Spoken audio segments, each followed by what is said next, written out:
գլխավոր քարտուղարներ, տիկնայք եւ պարոնայք, դեսպաններ, խորհրդարանականներ, տիկնայք եւ պարոնայք։ Ամեն ինչ արդեն ասվեց։ Ես կփորձեմ խոսել, քանի որ speak briefly,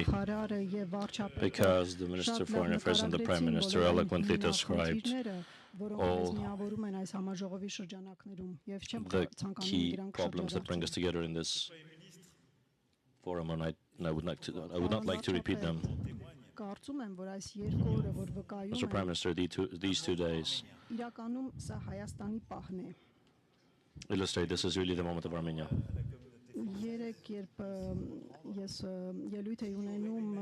Yesterday, I was speaking in front of the French community. I said, who could imagine that 8 years ago, 4 years ago, it would have been possible to come together here in Yerevan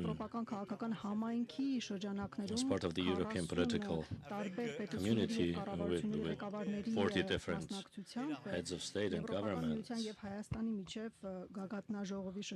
as a part of a summit between Armenia and the EU. Very few really could imagine that. And something has changed in your country, which in the fall of 2020 experienced the war we all remember, that had extremely grave consequences. It's obvious that something has transformed here. This moment,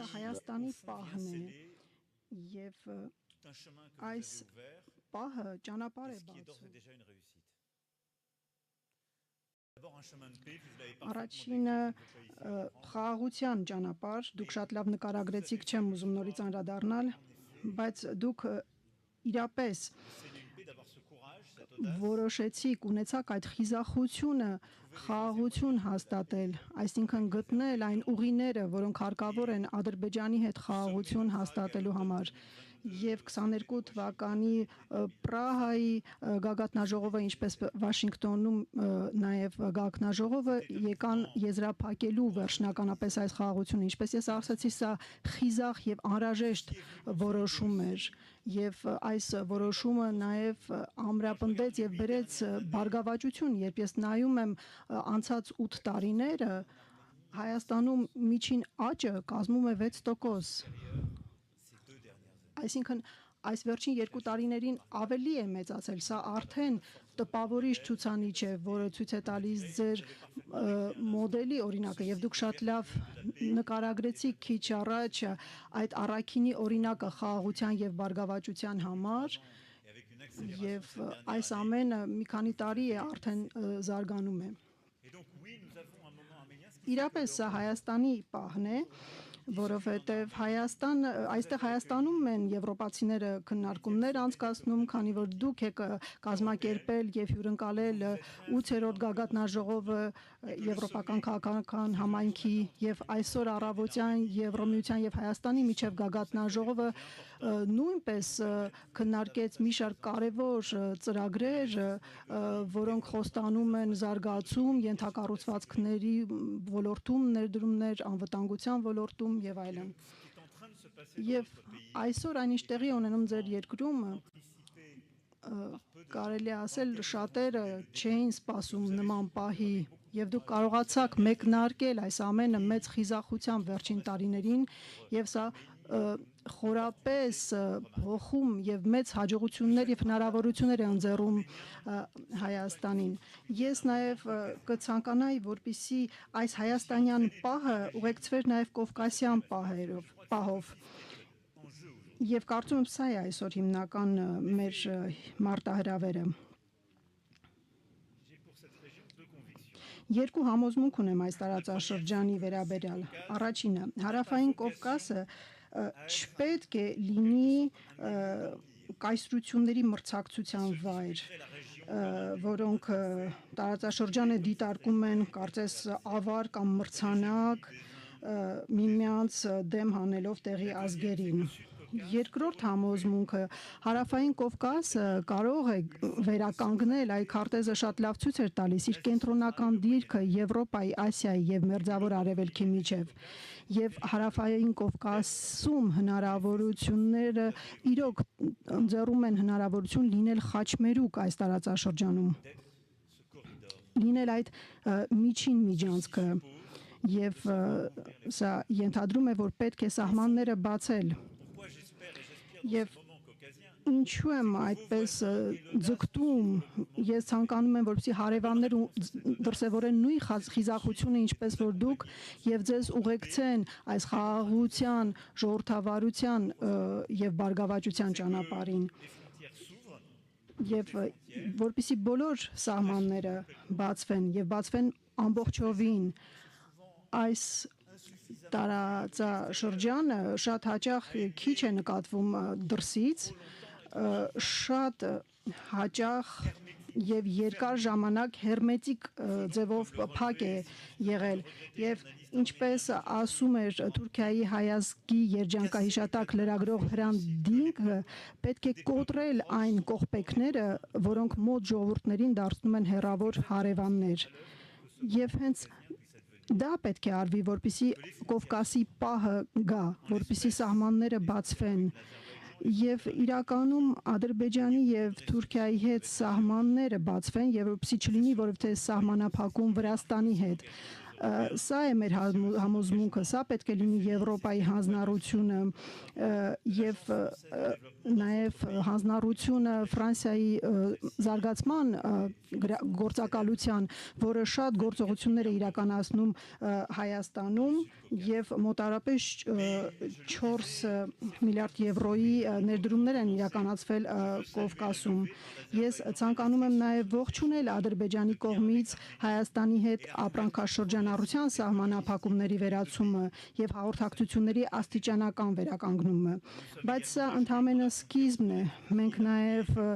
ողջունեցինք Թուրքիայի եւ Հայաստանի սահմանների բացումը Սիրիայից փախստականների կամ հումանիտար օգնության տեղափոխման նպատակներով բայց սա առաջին ազդակն էր եւ մենք տեսանք թե ինչքան կարեւոր է որ սահմանների բացումը լինի լիարժեք որպեսզի այս Կովկասյան պահը իրականություն դառնա եւ որպեսզի ձեր երկիրը եւ ողջ տարածաշրջանը դառնան միջին արևելքի կենտրոնական Ասիայի եւ Եվրոպայի խաչմերուկը եւ սա թույլ կտա ուրեմն օգտվել այն բոլոր տնտեսական հնարավորություններից եւ ստեղծել խաղաղության ճանապարհ եւ ոչ թե տարբեր կայսրությունների խնդիրների եւ մարտահրավերների ճանապարհ եւ այդ է պատճառը որ ես ցանկանում եմ այսօր ողջունել Հայաստանի ջանքերը եւ Ֆրանսիան հավատում է դրան Ֆրանսիան ցանկանում է լինել Հայաստանի կողքին այսինքն Հայաստանը հենց առանցքային այն հիմքն է դրել ամբողջ տարածաշրջանի խաղաղության համար, ամբողջ տարածաշրջանի հույսի համար։ Շատերը երկար ժամանակ մտածում էին, որ Հայաստանի ճակատագիրը միայն հնարավոր է Ռուսաստանի հովանավոր թևի ներքո։ 2020 թվականի պատերազմը, այն ինչ որ դուք ապրեցիք այն ողբերգությունը, որ շատ ընտանիքներ վերապրեցին, տեսան, որ դա այն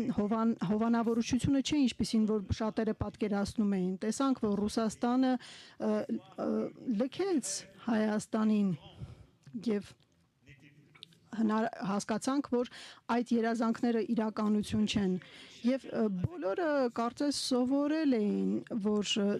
նա պետք է լինի տարածաշրջանում հովանավորը, որովհետեւ հարավային Կովկասը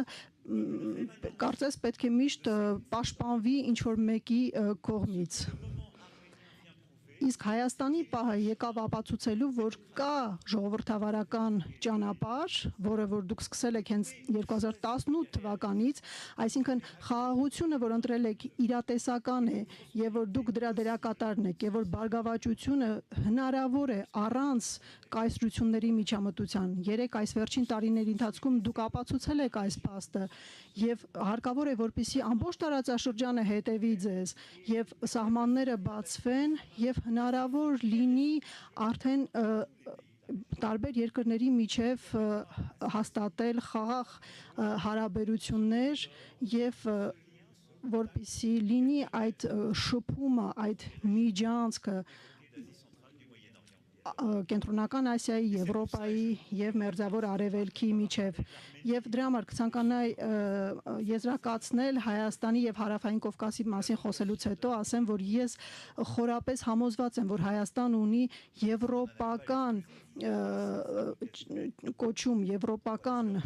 ճակատագիր, նույնն հավատում եմ նաեւ Վրաստանի մասով եւ Ադրբեջանը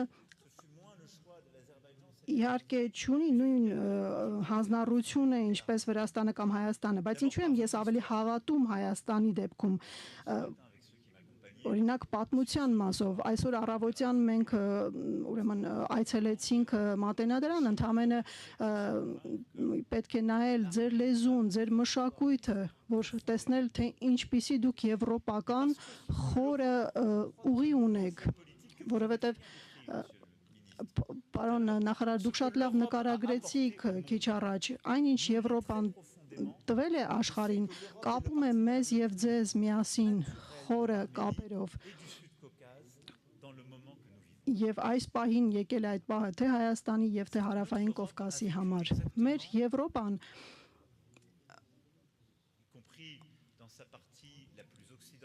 նույնիսկ ամենաարևմտյան